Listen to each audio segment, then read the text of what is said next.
Esta noche contamos con la presencia en Telemedina Canal 9 del delegado territorial de la Junta de Castilla y León, Augusto Cobos. Él es el representante de la Junta de Castilla y León en la capital, en Valladolid y en toda nuestra provincia.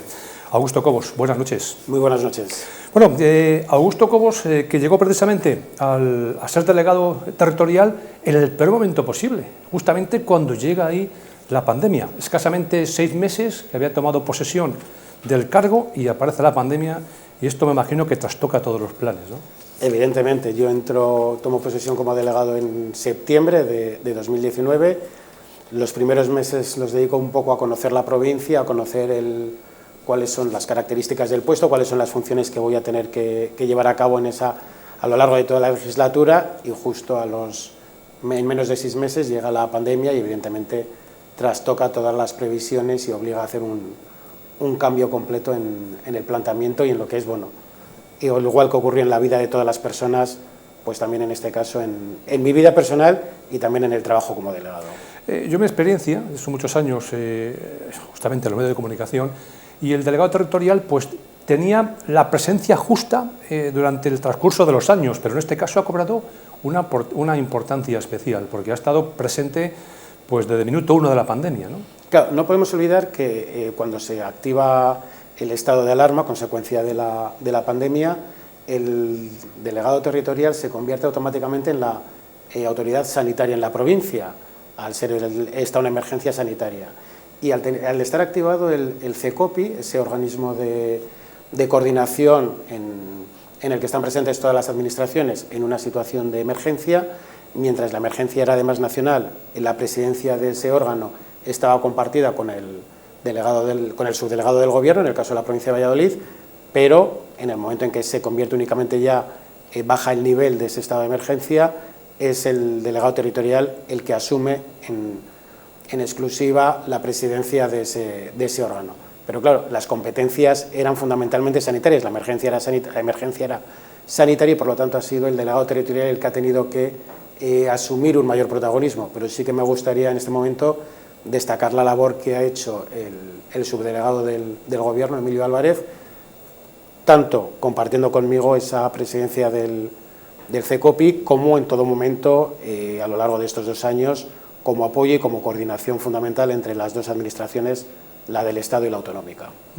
Ahora entramos en profundidad de lo que es esa situación sanitaria, pero para aquellos espectadores que no lo conozcan, ¿cuál es la labor que tiene que llevar a cabo un delegado territorial? En sus 4 años de ejercicio, 4, 8, 12, los que sean, pero en sus 4 años, ¿cuál es su cometido exacto de un delegado territorial? Bueno, el delegado territorial es el representante de la Junta de Castilla y León en la provincia. Es cierto que en el caso de Valladolid, donde los consejeros también todas las consejerías tienen la sede en la provincia de Valladolid, así como la presidencia de la Junta, pues el papel se puede ver un poco más diluido, sobre todo desde el punto de vista de los medios de comunicación y por lo tanto también desde la sociedad.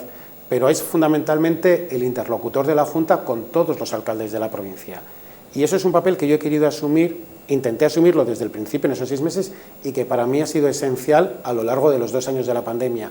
Que los alcaldes que en los primeros momentos se encontraban solos ante una situación que también ellos desconocían, que muchos de ellos acababan también de tomar posesión por primera vez de su bastón de alcalde en sus pueblos, tuvieran una figura que representara para ellos un apoyo y además una interlocución muy sencilla con los organismos donde se iban a tomar las decisiones, por ejemplo, todo lo relativo a restricciones.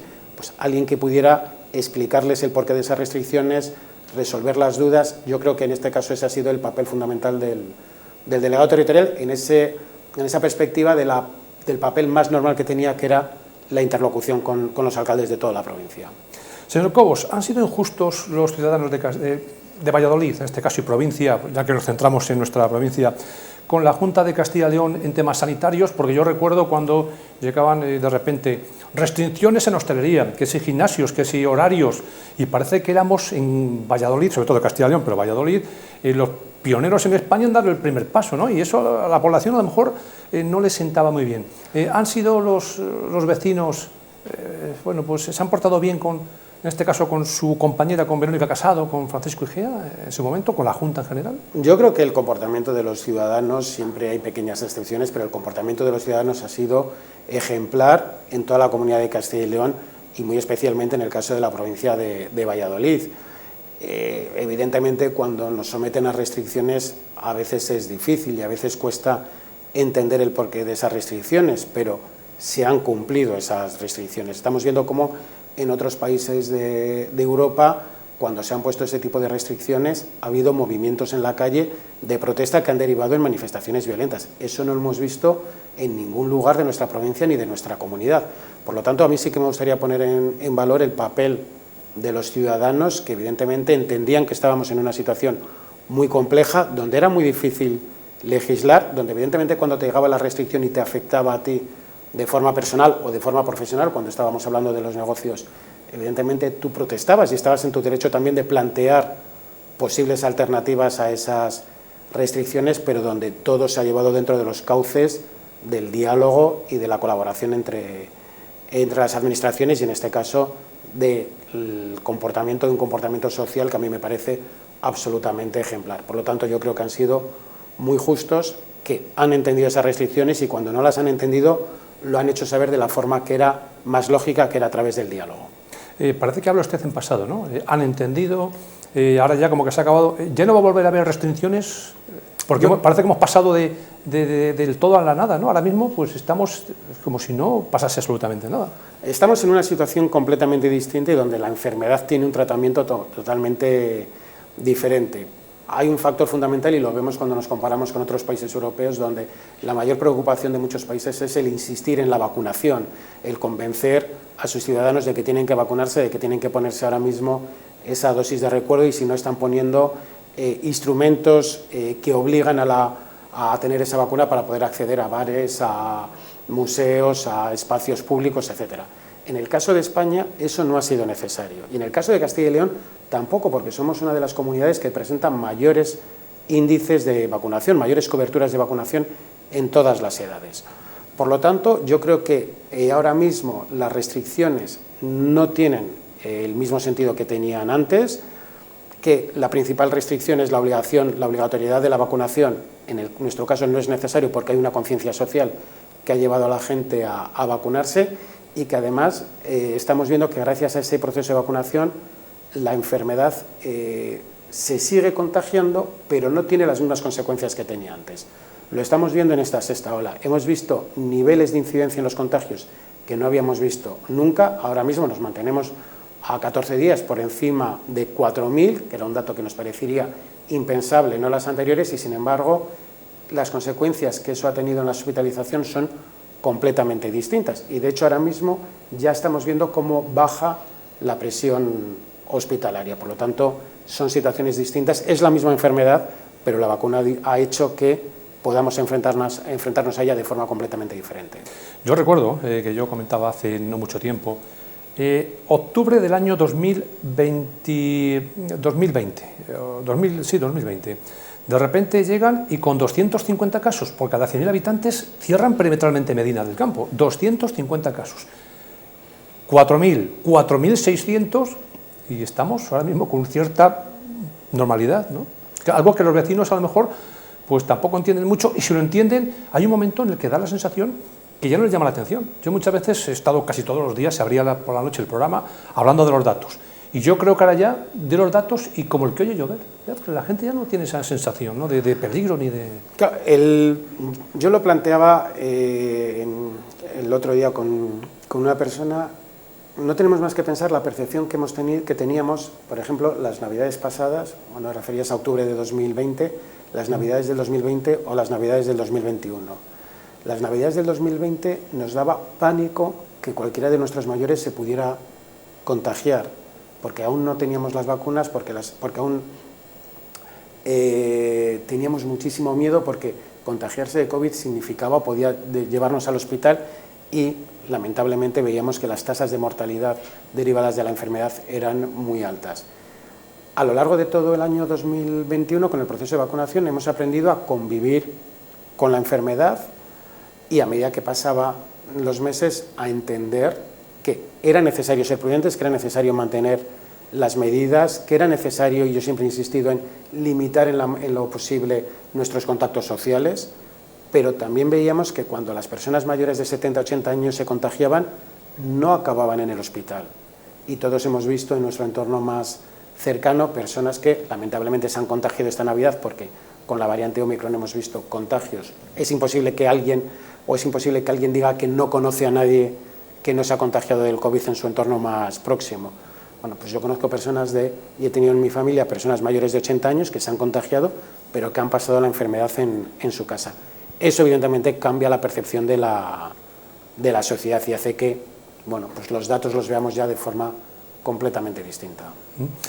Yo recuerdo, precisamente estamos hablando de octubre del año 2020, fuimos a cubrir una información de una empresa que había cedido pues, un aparato para que según entraban los trabajadores pues, se desinfectasen y demás, y yo recuerdo que llegué a casa automáticamente y toda la ropa la echas a la lavadora, la pones con no sé cuántos grados decían, te lavabas las manos 3 veces, no sé cuánto tiempo, y ahora pues casi estás con personas que dan positivo como si fuesen personas con gripe, ¿no? Que ya hemos llegado de pasar de un miedo, de un pánico, a cierta normalidad. Yo creo que es cierto, hemos pasado del pánico, y es cierto que en su momento todos teníamos pánico al contagio, a, en cierta medida, normalizar el contagio, porque todos los hemos vivido muy próximos. Pero es cierto que teníamos o hemos tenido que aprender a gestionarlo. Y yo creo que hay determinados comportamientos, determinadas pautas que es bueno que se queden. Es decir, cuando tú hablabas antes, nos lavábamos 3 veces las manos. Bueno, yo creo que es bueno que recuperemos ciertas conductas que aprendíamos de niño, de cuando llegabas a casa de la calle y tu madre te obligaba a lavarte las manos y tú no lo entendías. Bueno, yo tengo la sensación de que esa conducta la he vuelto a recuperar ahora, y ahora cuando entro en casa y vuelvo de la calle me lavo las manos automáticamente. Es cierto también que en las relaciones sociales, bueno, pues nos obligamos a mantener las distancias, que nos abrazamos. Hay algo que sí que yo echo de menos muchísimo, que es los abrazos a las personas que queremos, y es algo que también vamos recuperando poco a poco, porque es imposible mantener toda la situación sin ese contacto físico con las personas que queremos. Yo creo que lo que estamos haciendo es un proceso normal de aprender a convivir con la enfermedad, una vez que sabemos que su tasa de mortalidad es muchísimo más baja, y que que estamos viendo además que en la mayoría de los casos, y sobre todo ahora mismo en menores, que son el segmento de edad que más se contagia, no tiene consecuencias graves para su salud. Hace unos meses, de repente ya parece que se abrió la mano y empezaron los pueblos a solicitar llevar a cabo sus fiestas, sus encierros, y muchos de ellos, por ejemplo, pues fuera de lo que era el ámbito de su fiesta popular y tradicional. Y estaban todos un poco, bueno, pues es que desde la delegación de gobierno como que los permisos, faltan horas para que tenga lugar el festejo y todavía no tenemos los permisos pertinentes, ¿no? ¿Cómo se gestionó toda esa labor al principio, con esas primeras fiestas de los pueblos, esos primeros encierros? Bueno, nosotros durante el verano había un protocolo que era muy claro, que había establecido la Junta en torno al mes de mayo-junio, donde se establecía claramente que no se iban a autorizar los encierros, y además se señalaban sobre todo los encierros urbanos. Yo mantuve reuniones con los alcaldes y les dije que quería que la postura de la provincia fuera totalmente homogénea, que tenía el respaldo de la normativa, de que no se podían autorizar, pero quería que además ellos lo entendieran y no los solicitaran. Y hubo un acuerdo por parte de todos los alcaldes, y es cierto que durante todo el verano ningún municipio solicitó encierros. Cuando se eliminan esas restricciones, en torno a mediados de septiembre creo que fue, sí. Bueno, yo pedí a los alcaldes que mantuvieran esa idea de ya no está la norma, pero vamos a seguir sin celebrar encierros, pero es cierto que entran los encierros de campo, donde hay más distancia, donde había menos aglomeraciones y había un deseo por parte de muchísima gente de poder celebrar esos encierros. Bueno, pues evidentemente los municipios estaban en su derecho de solicitarlo. Lo que sí yo dije es, voy a ser estricto con el cumplimiento de la normativa.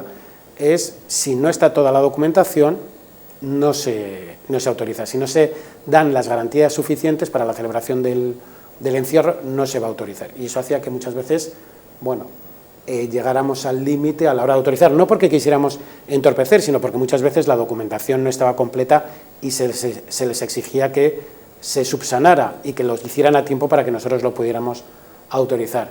Hubo también un fenómeno que a nosotros nos vino bien, curiosamente, es que en ese primer fin de semana hubo a la vez muchos municipios que solicitaron encierros de campo, y eso nos quitó un miedo, y era que teníamos miedo de que si había solo un encierro se concentrara allí todo el mundo. Cuando se pidieron varios, para mí fue una buena noticia, porque ya no tenía miedo a la aglomeración, sabía que toda esa gente que estaba deseando celebrar encierros se iba a diseminar por la provincia y que por lo tanto había un factor menor de riesgo. Y ahora mismo pues los permisos siguen adelante y son los propios asociaciones o municipios los que ellos mismos dicen, bueno, vamos a esperar un poco porque tal y como está la situación no queremos asumir un riesgo. Ya no es por delegación, sino simplemente son ellos, ¿no? Claro, es lo que decía antes, hemos aprendido poco a poco a convivir con la enfermedad y sabemos que hay determinados momentos donde la incidencia baja. Hemos visto momentos en octubre, noviembre, donde, por ejemplo, todas las organizaciones o todas las asociaciones han organizado actos sociales. Hemos tenido, pues, los que trabajamos en el mundo de la política y tenemos que atender muchas organizaciones y acudir a actos sociales, como en octubre, noviembre, todos aquellos actos que no se habían celebrado en los meses previos parecía que había que celebrarlos en octubre y noviembre porque la incidencia era muy baja. Y como desde primeros de diciembre, cuando empieza a subir esta sexta ola, son las propias entidades las que suprimen ese tipo de actos sin que haya ninguna restricción. Hemos visto cómo muchísimas empresas suspendieron la cena de empresa porque tenían miedo de que eso derivara en un contagio dentro de los trabajadores. No ha habido que poner ningún tipo de restricción. Yo creo que la propia sociedad ha aprendido a convivir con la enfermedad y a saber en qué momentos tiene que autorrestringir determinados comportamientos y en cuáles puede haber un mayor ámbito o una mayor libertad. En estos 2 años que se van a cumplir de pandemia, ¿cuál fue para usted, para el delegado territorial, el peor momento de estos 2 años? Yo creo que sobre todo todos los momentos del principio, en los meses de marzo o abril, enfrentarte a situaciones que no te esperas, que no te imaginas y a determinadas decisiones donde nadie te ha preparado para ello. Yo creo que esos han sido los momentos más duros y sobre todo además tener que vivirlo separado de mi familia. Yo estaba en Valladolid, toda mi familia estaba en Salamanca, no poder saber, es decir, no poder hablar con mi madre más que por teléfono, no poder visitarla y tener que estar haciendo frente a esa situación, fueron realmente momentos muy complicados. Y llegó diciembre del año 2020 y comenzaron las vacunaciones. Ese fue un periodo también, me imagino, de mucho trabajo, mucha coordinación para llevar a cabo, bueno, pues que si Valladolid, que si Miguel Delibes, que si Rondilla, quiero recordar, Medina del Campo, nuestro polideportivo, en otras localidades. ¿Cómo se coordinó todo ello? Bueno, ese ha sido, digamos, el momento de mayor trabajo en el sentido de que permitía una cierta planificación, era también difícil, pero sin duda alguna ha sido el momento también, o ha dado lugar a los momentos más gratificantes. Esa sensación de estás realizando un trabajo, estás planificando un trabajo que tiene consecuencias inmediatas y que además es valorado de forma muy positiva por la gente. Bueno, explicar cómo tuvo que hacerse todo ese proceso de planificación llevaría muchísimo tiempo, pero yo solo insistiría en un mensaje, no es tan sencillo como la gente piensa, es decir, planificar el proceso de vacunación cuando había que poner 2 dosis, cuando había que guardar vacunas para garantizar la segunda dosis, cuando cada colectivo recibía una vacuna diferente, cuando los propios protocolos eran modificados por el Ministerio de Sanidad a medida que se iba teniendo más información, dificultaba todo el proceso, pero yo creo que eso no es algo que tiene que conocer la gente lo que tiene que conocer es que el proceso salía bien y que han podido vacunarse de una forma muy ágil en el caso de la provincia de Valladolid y con algo que nosotros pretendíamos, que era en la medida de lo posible que el proceso fuera muy rápido y lo más próximo a los ciudadanos. Por eso, desde el primer momento, junto al punto de vacunación en el Miguel Delibes y Medina del Campo, que habían sido fijados por la Consejería de Sanidad, se establecieron otros 2 puntos, que era Peñafiel y Medina Río Seco, que eran los más lejanos de la provincia, y algo además que era que cuando estábamos hablando de mayores de 70 años, acercar la población lo más posible a ellos sin tener que obligarles a hacer grandes desplazamientos. España, a nivel general, es uno de los países de la Unión Europea, bueno, del mundo, ¿no?, que más personas se han vacunado.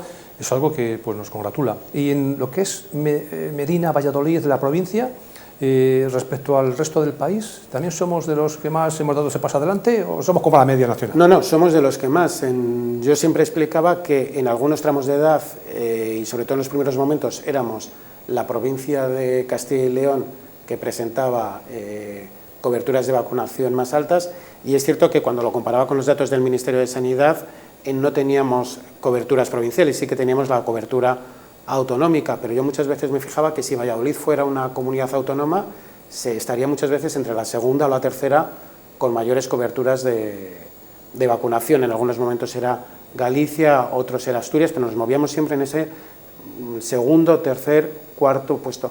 Y hay una característica muy interesante de la vacunación en el caso de la provincia de Valladolid, que ha sido muy ordenada. Es decir, la fórmula de llamamientos lo que ha permitido es que cuando vacunábamos a una edad concreta, a un año, un segmento de edad, hasta que eso no estaba prácticamente lleno, no se comenzaba el siguiente. Y eso ha permitido que nadie se quedara atrás. Cuando tú comparas las coberturas de vacunación por edad en otras provincias, te das cuenta que sí que hay esas divergencias y que de repente en un año el porcentaje es más bajo, el año siguiente más alto, el otro vuelve a ser más bajo. No, aquí ha habido una regularidad en toda la provincia. A mí me llamaba la atención ver, por ejemplo, vecinos de Íscar, que les tenemos a 35 kilómetros de distancia, 40 kilómetros, que sin ningún inconveniente se acercaban a Medinas, se inoculaban y se marchaban a su localidad. Para nosotros es más fácil. Un medinense acude en 2 minutos y llegas al punto de vacunación y ya está, pero los vecinos que venían de 40 kilómetros y sin ningún problema se han acercado hasta Medina, Olmedo, Íscar, Pedrajas. Nosotros hicimos ahí un trabajo también, sobre todo a través de los alcaldes, de que entendieran que teníamos que optar o por rapidez y agilidad o por proximidad. Y yo creo que encontramos un equilibrio, y era que para los mayores de 65 años, mayores de 65, mayores de 70, íbamos a hacer el esfuerzo de la proximidad. Y de hecho los mayores de 70 se han podido vacunar en Olmedo, en Íscar, en Serrada, en Alaejos, y sí que dijimos, por debajo de 65 pueden desplazarse a Medina. Es mucho más fácil para ellos, pueden viajar en coche, e incluso la Diputación colaboró de que se pudieran poner medios de transporte para que la gente fuera a vacunarse. Yo creo que esa combinación la gente lo entendió cuando vieron que hacíamos el esfuerzo de que los mayores vamos a venir hasta Olmedo, hasta Íscar, hasta Serrada, hasta Lejos a vacunarles, pero a vosotros, para que el proceso sea ágil, os vamos a pedir que vayáis a Medina. Lo han entendido perfectamente y no ha habido, de hecho, ninguna protesta en ese sentido. Ahora mismo, ¿cómo estamos? ¿Franja de edad que se está inoculando con esa tercera dosis? ¿Quiénes son? Terminamos esta semana los mayores de 40 años, tanto en Valladolid capital como en la zona de Medina. Ahora mismo estamos, pues en el caso de los mayores de 40 años que han tenido la pauta completa, en torno al 72-73% han recibido ya esa dosis de recuerdo, con lo cual es un porcentaje que es ligeramente superior al de la media española, y a partir de la próxima semana vamos a empezar a vacunar a los menores de 40 años, tendremos que llegar hasta los 18 años, y además en 2 semanas iniciaremos o retomaremos la vacunación de menores de 12 años que tienen que recibir la segunda dosis de esa vacuna pediátrica o infantil que recibieron en el caso de Medina en torno al 15 de diciembre creo que fue además una de las primeras zonas donde se completó en toda Castilla y León la vacunación de los menores. Y en menos de un año, 3 dosis. ¿Habrá una cuarta próximamente? ¿O de momento no? Yo confío en que no. Se ha establecido ya la cuarta únicamente para las personas que son inmunodeprimidas. Yo creo que a partir de ahora ya la cuarta dosis va a estar muy delimitada por criterios médicos y sanitarios. Yo creo que ya no va a haber una vacunación masiva de la cuarta dosis porque pues los datos ahí demuestran que el cuerpo ya tiene suficientes anticuerpos. Todos estamos viendo además que como con la tercera dosis el cuerpo empieza a reaccionar y personas, en mi caso yo no había tenido ninguna reacción con las 2 primeras, la tercera sí que he tenido una pequeña reacción y yo creo que eso lo que muestra es que el cuerpo está ya suficientemente protegido y tiene carga de anticuerpos suficiente. Hace una semana estaba previsto que a Medina nos visitase una unidad móvil, y luego después, por alguna cuestión, se aplazó unos días y creo que han sido 372 personas, a la memoria, las que han pasado por esa unidad móvil, de las cuales 43 positivos. ¿Va a volver esta unidad a Medina o ya de momento, como están los datos asumibles, no va a pasar por aquí? En principio, el motivo de ese retraso fue que teníamos 2 unidades móviles en la provincia, hicimos un primer calendario y habíamos asignado una unidad móvil a Medina del Campo, pero nos dimos cuenta primero que había zonas, en concreto en el Alfoz de la ciudad, de la capital, que tenían una incidencia muchísimo más disparada y donde era prioritario, y en segundo lugar que si queríamos prestar un buen servicio a Medina del Campo, lo que necesitábamos era concentrar las 2 unidades en Medina del Campo, y de hecho así se hizo. Medina del Campo fue la primera localidad donde se concentran las 2 unidades móviles de tal forma que podamos prestar ese servicio sin que haya colas, sin que se generen problemas de que la gente acude y el proceso vaya muy lento. La gente que vino en Medina es testigo de que el proceso fue muy rápido, de que los tiempos de espera eran mínimos, pero eso lo conseguimos poniendo las 2 unidades. Ahora mismo esas 2 unidades móviles están en Valladolid, van a estar a lo largo de toda la semana. El contrato de la Consejería de Sanidad con esas unidades móviles finaliza el próximo 31 de enero, es prorrogable, estamos a la espera de lo que decida la Consejería de Sanidad. Evidentemente, si el convenio o el contrato se prorroga, volverán esas unidades a Medina del Campo. Si se da por finalizado ahora el 31 de enero, pues evidentemente ya no. ¿Estamos ahora mismo en esa fase meseta que ya a partir de ahora va a ser todo descender? ¿O todavía no tenemos que bajar la guardia porque podemos encontrar algún repunte que nos dé algún pequeño susto en cuanto a positivos? Yo creo que ya no estamos ni en la meseta, hemos iniciado el descenso y los datos de los últimos días así lo reflejan. Lo que ocurre es que ese descenso está siendo lento, a nosotros nos gustaría que fuera más rápido, y está siendo lento porque hay un segmento de edad, que son el de los menores de 12 años, que sigue subiendo y sigue subiendo de una forma muy rápida. Durante mucho tiempo, el segmento de 20 a 29 años, los jóvenes, que son los que tienen mayor vida social, eran los que tenían una incidencia más alta. Ahora mismo son los que han bajado más rápido. En poco más de 2 semanas su incidencia ha disminuido casi un 50%, pero sin embargo vemos que la incidencia en los menores sigue subiendo y aún en unos niveles muy altos. Los datos de hoy reflejaban una incidencia en ese segmento de edad de 7.000 casos por cada 100.000 habitantes. La ventaja que tiene es que es una incidencia muy alta, pero no tiene consecuencias en presión hospitalaria. No hay, es decir, el número de menores de 12 años que han tenido que ser hospitalizados por COVID es muy pequeño y representan excepciones. Por lo tanto, yo lo que sí pediría es mantengamos la prudencia, mantengamos las medidas, porque vemos todavía que hay un segmento de edad que sigue subiendo, todos los demás están bajando, pero necesitamos que todos bajen de una forma mucho más rápida. Los últimos datos que tenemos arrojaban unas cifras de 10 personas ingresadas en el hospital de Medina, los últimos datos. Aquí no tenemos UCI, los que están un poco más graves tienen que trasladarles a Valladolid. A nivel de la provincia, ¿cómo se encuentran los hospitales? ¿Están con una situación asumible? ¿Están cómodos? Pues digamos, evidentemente cómodos no, porque estamos todavía en el caso de UCI en riesgo muy alto, superamos ese nivel del 25% que se define como riesgo muy alto, pero la nota más positiva es que el pico de los contagios lo alcanzamos la semana pasada aproximadamente. Normalmente el pico en los hospitales lo veíamos a las 2 semanas y el pico en las UCIs a las 3 semanas, y en esta ocasión hemos visto un fenómeno completamente distinto. Sí que hemos tenido el pico en los contagios y con apenas una semana de diferencia hemos pasado ya el pico tanto en UCIs como en planta. Hace una semana teníamos, creo que era 210 personas ingresadas en los hospitales, 180 aproximadamente en planta, 35 en UCI. Hoy tenemos 150 ingresados en planta y nos mantenemos en 32 en la UCI. Es decir, no se ha producido ese fenómeno que veíamos en otras olas de que el pico de los contagios llegaba mucho después a los hospitales. Aquí el descenso va a ser conjunto y ese sí que es un dato esperanzador. Nos estamos centrando en los datos sanitarios, COVID, de coronavirus. La vacuna de la gripe, ¿también se han vacunado los vallisoletanos o nos hemos vacunado o menos que antes de la pandemia, igual? Yo creo que de forma similar. Es cierto que al principio hubo una estrategia de vacunación conjunta y por lo tanto la gente, y en algunos casos pudimos vacunar en el mismo día del COVID y de la gripe, y es cierto que nos hemos centrado muchísimo en la campaña, digamos, los llamamientos masivos en la vacunación del COVID, pero en los centros de salud se ha seguido vacunando de forma habitual o de forma igual que otros años de la gripe, y yo creo que la gente, una vez que estaba ya acostumbrado a las vacunas, que ha tenido esa mentalización este año, sobre todo en segmentos de edad más jóvenes, sí se ha vacunado de la gripe. La gente mayor, yo creo que los porcentajes son muy similares y sí que nos encontramos en gente de 50, 55, 60 años que ha optado este año también por vacunarse de la gripe, cuando en años anteriores nunca lo hacía. Hace 15 días, 3 semanas, ustedes, reconocieron la buena labor de los voluntarios de Protección Civil en Medina del Campo, conjuntamente con Cruz Roja, ¿no? Por estar ahí en esa primera línea de fuego, precisamente personas voluntarias que sin tener ningún sueldo tienen solamente el compromiso social de prestarse voluntarios. un reconocimiento justo, ¿no?, por parte de la Administración.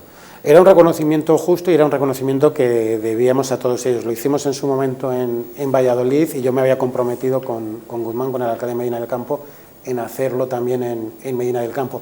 Y yo ponía un ejemplo ese día en mi intervención, y es, yo hablaba antes de la planificación que habíamos tenido que hacer de la vacunación y evidentemente había que cuadrar diferentes aspectos, cuándo poníamos a los equipos en Valladolid, cuándo los podíamos desplazar a Medina, cuál era el número de dosis que recibíamos, cómo conseguir el equilibrio en que la población fuera vacunándose más o menos al mismo tiempo. De todos los factores, yo jamás tuve que consultar a Protección Civil o a Cruz Roja de Medina del Campo si el día que pensaba vacunar les venía bien. Jamás. Yo enviaba el calendario y ellos siempre estaban. Y de eso me he dado cuenta al final, de hasta qué punto la labor de los que teníamos que planificar era muchísimo más sencilla gracias al trabajo de esos voluntarios que jamás te ponían ninguna restricción, que estaban en su derecho además, que como has mencionado antes es gente que es voluntaria, que tiene su trabajo y que al margen de su trabajo desempeña esta función que me parece esencial. Yo creo que una de las cosas positivas que ha tenido el proceso de vacunación es que la sociedad de Valladolid, en este caso la provincia, pero también la de Medina del Campo, descubra, Cruz Roja la conocíamos, pero descubra sobre todo la impresionante labor que hacen los voluntarios de Protección Civil, que eran un poco los grandes desconocidos y los que yo creo que esta pandemia va a ayudar a ponerles en el papel que merecen. En poco más de 15 días estamos todos llamados a pasar por las urnas. Yo me imagino que en estas 2 semanas pues habrá bastante movimiento, donde estará presente el delegado territorial, ¿no? Bueno, el delegado territorial es un puesto institucional que tiene además como cometido, en este caso, que las elecciones son autonómicas y es una convocatoria exclusiva del Gobierno autonómico. Es la delegación territorial quien asume las funciones que en convocatorias anteriores asumía la subdelegación del Gobierno y es de quien depende la organización de todo el operativo de las elecciones en la provincia de Valladolid bajo las directrices de la Consejería de Presidencia. Por lo tanto, durante las próximas semanas el delegado territorial y el conjunto de toda la delegación va a estar bastante ocupado tratando de coordinar todo ese proceso con nombramientos de representantes de administración, mesas electorales, etcétera, un proceso que nunca se ha realizado y que por primera vez asume la delegación territorial.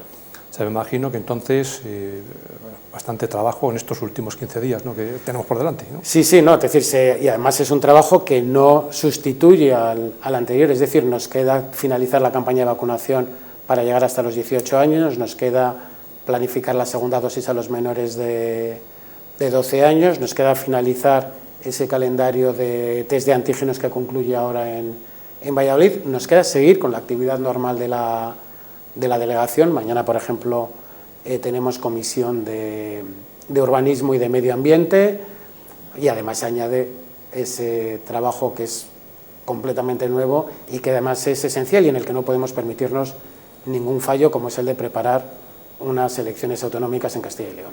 Yo no sé, pero hay puestos que son políticos que uno cuando termina, por la razón que sea, son reconocidos, da igual el color político que sea, pero, por ejemplo, hablaba antes usted, su delegación de gobierno, cuando se marcha su delegado, pues siempre se habla bien. Yo no conozco que haya pasado un subdelegado de gobierno que al final pues ha habido malos modos ni malos tratos, ¿no? Como pasa igual con el delegado territorial también. Son puestos que son políticos, pero repito, que el resto de la sociedad lo asumen y lo tramitan como tal, lo admiten como tal. Porque yo creo que es una cuestión tanto del puesto, pero sobre todo de las personas. Y es importante entender que cuando tú estás ocupando el puesto tanto de subdelegado del gobierno como el delegado territorial, tú eres el representante de un gobierno y el gobierno es de todos.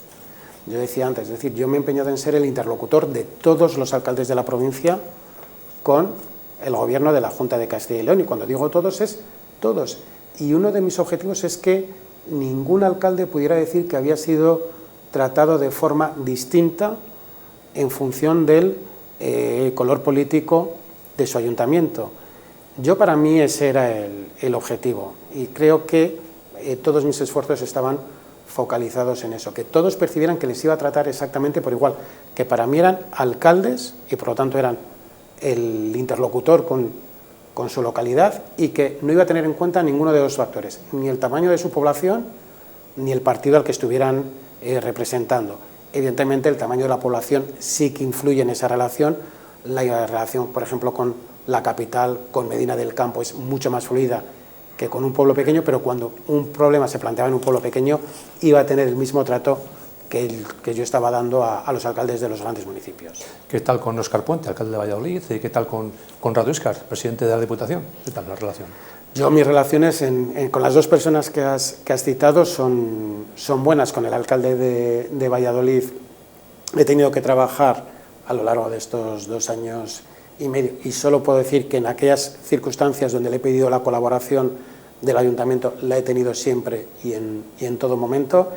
Y de Conrado Íscar exactamente lo mismo, es decir, mi relación con él como presidente de la Diputación solo la puedo calificar de excelente, y la colaboración que hemos tenido por parte de la Diputación en todo momento yo la calificaría de realmente ejemplar. Yo siempre he puesto siempre menciono que durante los primeros momentos de la pandemia estábamos 3 administraciones, que era la subdelegación del Gobierno, la delegación territorial de la Junta y la Diputación, coordinados en la provincia de Valladolid, cada uno de un color político diferente, pero evidentemente los 3 olvidamos el color político, trabajábamos para la coordinación de las administraciones, y creo que hemos sido un ejemplo para el resto de provincias de lo que ha sido la colaboración y coordinación entre administraciones durante la pandemia. Pero muchas veces eso no es noticia. Si nos hubiéramos llevado mal, seguramente hubiéramos ocupado los titulares. Cómo nos llevábamos bien, que en el fondo era lo que teníamos que hacer, bueno, pues ha sido menos destacado, pero la relación realmente ha sido excelente con todos ellos. Augusto Cobos, delegado territorial de la Junta, muchísimas gracias y mucha suerte en lo que pueda venir el futuro. Gracias. Muchísimas gracias a vosotros.